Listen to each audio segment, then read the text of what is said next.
Bunu nəyə görə gündə qurudurlar? Bunun gündə quruma səbəbi odur ki, bunun tərkibindəki bütün aromalar içində qalsın.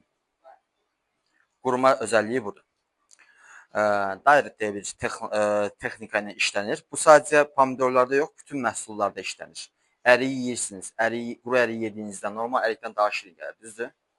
Tərkibindəki bütün minerallar, bütün xeyirli bakteriyalar hamısı yəni içində mühafizə olunur. Tərkibində qalır. Hə?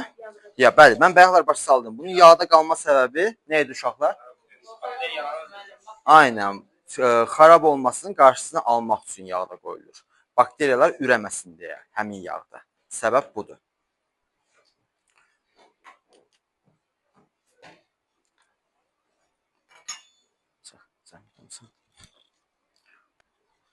Bu şəkildə dediyim kimi çox böyük xırda olmasın. Çeri ilə eyni boyutlarda, yaxın boyutlarda olsun. O daha gözəldir.